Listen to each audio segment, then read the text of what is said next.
Directive 8020 is the latest third-person narrative horror adventure game from Supermassive Games. Ever since their debut in the choice-driven horror genre with the excellent Until Dawn, they've been a studio whose games I've eagerly anticipated to play with friends and family. Whether in the teen slasher The Quarry or their exploration of horror subgenres in the Dark Pictures series, unique edge-of-your-seat, imperfect horror games that create memorable multiplayer moments unlike anything else. If you enjoy the review, please like and subscribe to Play Save Repeat. Thanks. The latest entry in the Dark Pictures series sees Supermassive Games dip their toes into the sci-fi horror genre, with a story that feels like John Carpenter's The Thing in space. You play as the intrepid crew of the Cassiopeia, a colonisation spaceship retrofitted to be able to survey a planet by following its orbit. Their mission is to survey Tau Ceti F, a potential planet with promising qualities for human colonisation.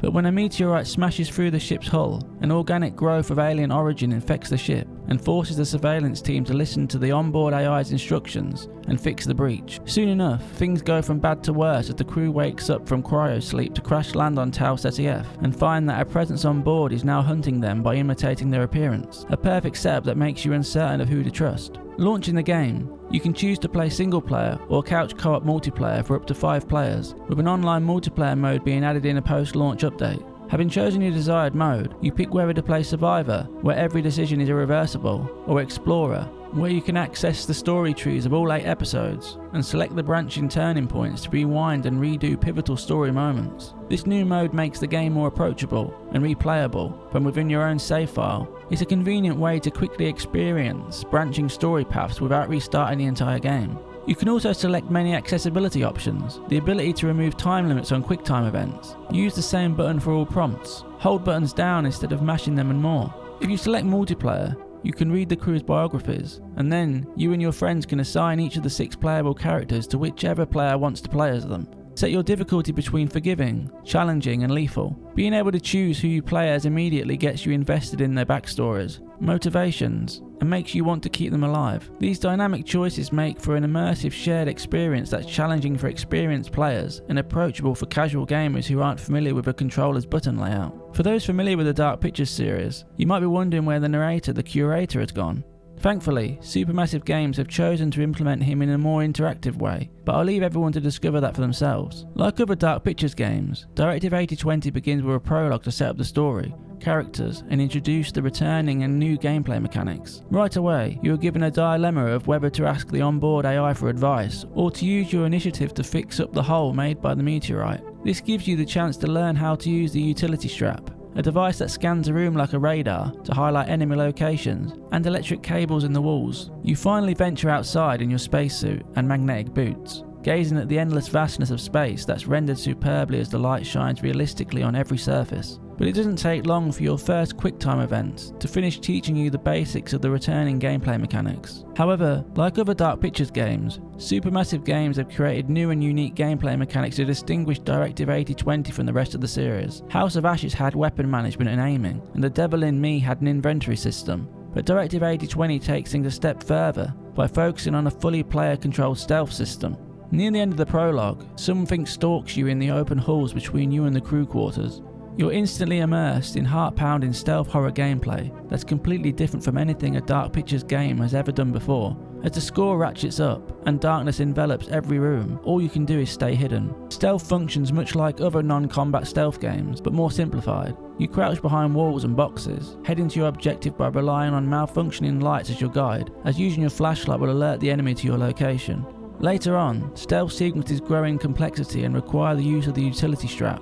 You can turn on screens, roll down windows to mantle into rooms, open doors, and keep tabs on the enemy's location. But any wrong move like accidentally stepping over broken glass will give away your location and force an altercation which will lead to a limited defensive maneuver or something much worse. I found stealth sequences work best in wide linear locations with multi-pathway designs. Not once did I run into any frustrating issues during this variation, even working when I was tasked with retrieving a power cell to then return to where I came from with the Mimic on high alert. But these missions grow tenser with the introduction of locked security doors and the wedge tool, an electric baton device that's used to stun enemies in desperate moments and unlock security doors. In order to unlock one of the doors, You must complete a quick minigame where you press a button when a marker aligns with either the tiny orange segment for an instant unlock, or by continuously hitting wider grey segments until the door opens. Particularly sweaty moments if an enemy is in full pursuit. Unfortunately, stealth doesn't perform quite as well in narrow environments, where you wait for scripted moments to proceed. It begins to create issues that made stealth feel too frequent and overstay its welcome.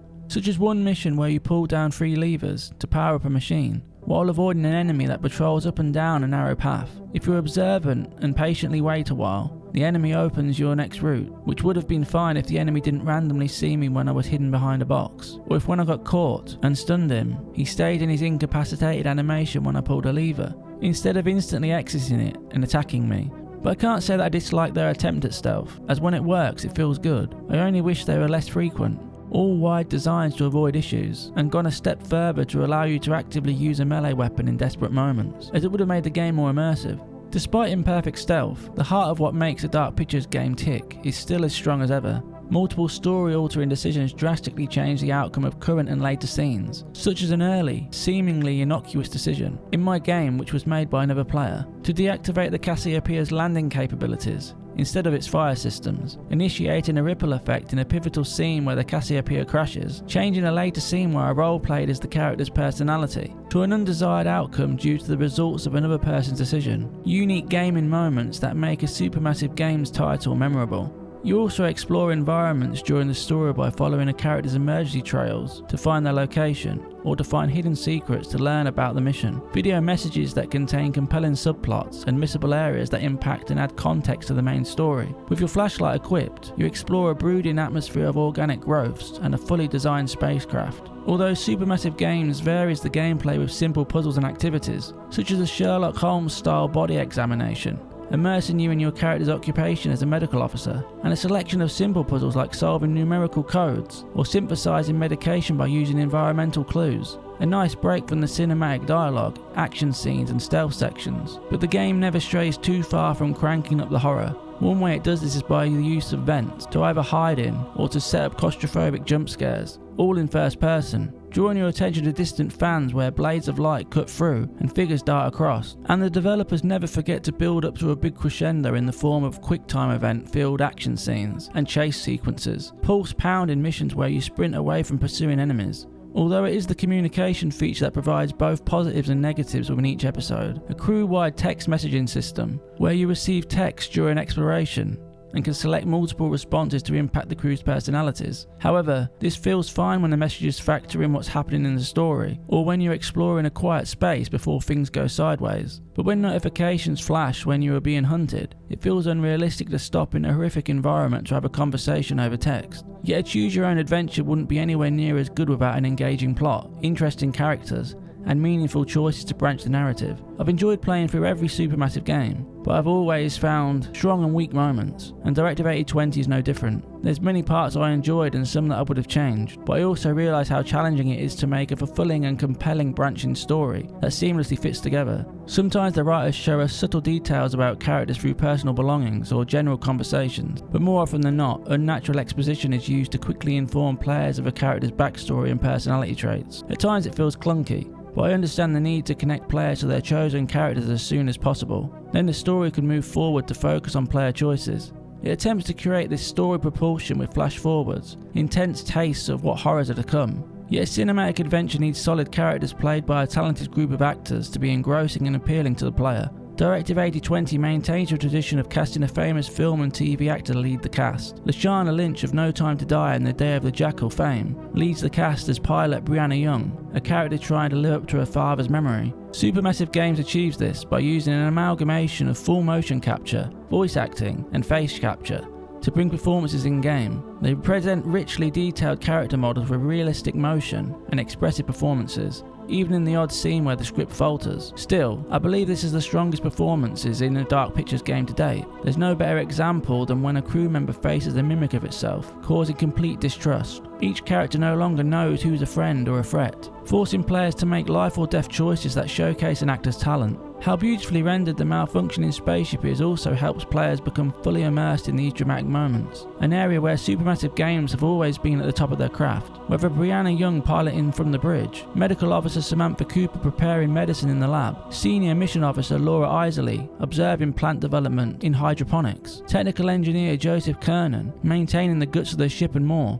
It feels like a living, breathing space that slowly becomes claustrophobic and dangerous, but the extra development time clearly helped polish the visuals, contrasting perfectly between man-made surfaces and corrupting organic masses. Even on console, the game looks impressive, as light lands realistically on skin and manufactured materials, and helmets fog when characters breathe, adding to the creeping horror of the Cassiopeia. On PlayStation 5 Pro, Directive 8020 includes 3 gameplay modes with varying frame rates and resolutions. While the regular PlayStation 5 has a quality and performance mode, Pro also has a balance mode for 120Hz screens to run the game at 40 frames per second. Outside of the visuals, a cinematic horror game lives and dies on its audio design. Luckily, Directive 8020 is enhanced by atmospheric sound effects like when footsteps can be heard around you whilst exploring otherwise silent vents that lets the fear breathe, and the sci-fi score enhances every moment as it shifts from relaxed lulls during friendly conversations to a foreboding tension as you explore and get startled by a fleeting shadow just out of sight, and crescendos as the ship winds when bullets fly and the crew is in the height of battle. Hand-picked songs also bookend each episode like a television show. Supermassive Games smartly uses an episodic structure to make it more approachable and pick up and play, to enjoy with friends or family over a few evenings. But when Directive 8020 is firing on all cylinders, with good action scenes, impactful player decisions, or wide linear horror stealth sections, it's one of the best Dark Pictures games. However, the scenes with stilted writing, moments where a character's actions are nonsensical, or you're funneled into a frustrating stealth sequence, bring the overall experience down a little bit. Despite these issues, the good outweighs the bad, as it's incredibly easy to overlook minor issues when you are having such a good time playing in multiplayer and discussing all the choices you made to impact the story. If certain stealth levels had been tweaked, Directive 8020 would have easily been my favourite Dark Pictures game to date, as the sci-fi setting and its clear horror inspirations appeal to me. That being said, it's still one of the better titles in the series. It's an entertaining game with a lot of replayability, and if anything, I wouldn't want Supermassive Games to stop taking swings to distinguish each title in this series with unique gameplay mechanics, as even if they don't always fully land, they make the games stand out from each other. For those who are only playing single player, it might be harder to overlook little frustrations, but if you play each entry in multiplayer, the shared experience surpasses little flaws and frustrations, and with the new feature to access the story tree and rewind the game at turning points, you can quickly return to scenes where things went wrong to see the alternate branch in the story. So if someone enjoys high fidelity, cinematic choose your own adventure games in the horror genre, the latest in the Dark Pictures series has a lot to offer. Although Directive 8020's story isn't original, it's an entertaining and atmospheric experience with plenty of twists and turns, where choice and consequence matter above all else. Even with more gameplay variety, mileage will vary, with the sometimes cumbersome stealth. It isn't perfect, but the developer's passion is clear to see on screen, and add one of the most memorable gaming experiences of the year whilst playing through the game in multiplayer. 7.5 out of 10. If you enjoyed this review of Directive 8020, please like and subscribe to Play, Save, Repeat to help us grow. Thanks for watching. Until next time.